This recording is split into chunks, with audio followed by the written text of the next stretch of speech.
Hello guys, అందరూ ఎలా ఉన్నారు? నేనైతే చాలా బాగున్నాను. అందరికీ ఉగాది శుభాకాంక్షలు అండి. సో అందరూ మార్నింగే ఉగాది పచ్చడిని ప్రిపేర్ చేసేసుకున్నారా? నేను కూడా చేసేసుకున్నాను. కాకపోతే అందరూ కొన్ని డిఫరెంట్ టైప్స్ ఆఫ్ వేస్లో చేస్తూ ఉంటారు. బట్ నేనైతే ట్రెడిషనల్ పద్ధతిలోనే చేసేసాను. సో నేను పులుపు కోసం ఫస్ట్ టామరిన్ జ్యూస్ అనేది తీసుకున్నాను. అదే చింతపండు రసం అండి. అలాగే వగరు కోసం మామిడికాయ ముక్కలు అనేవి తీసుకున్నాను.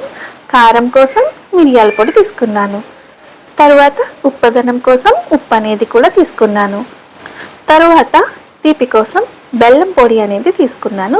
బెల్లాన్ని తురుముకునైనా వేసుకోవచ్చు. నేనైతే ఆల్రెడీ నా దగ్గర బెల్లం పొడి ఉంది కాబట్టి బెల్లం పౌడర్ అనేది నేను వేసుకున్నాను.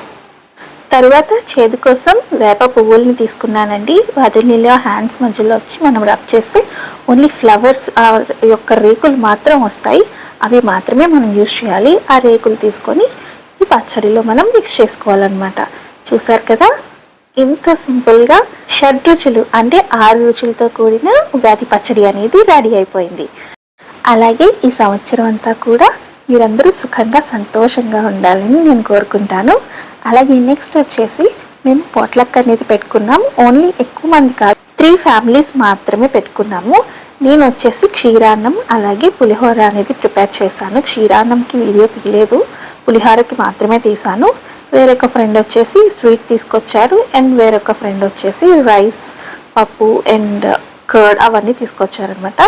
ఫుల్గా అందరం కూడా ఫుడ్ అనేది లాగించేసాం. తర్వాత చక్కగా బోర్డ్ గేమ్స్ ఆడుకున్నాం. నెక్స్ట్ వచ్చేసి నేను మా హస్బెండ్ అలా ఈవినింగ్ పిక్స్ తీసుకున్నాము. ఇలా మా డే అనేది ముగిసిందనమాట. మీ ఉగాదిని ఎలా సెలబ్రేట్ చేసుకున్నారో నాకు కామెంట్స్లో తప్పకుండా తెలియజేయండి. Please do subscribe for more such content.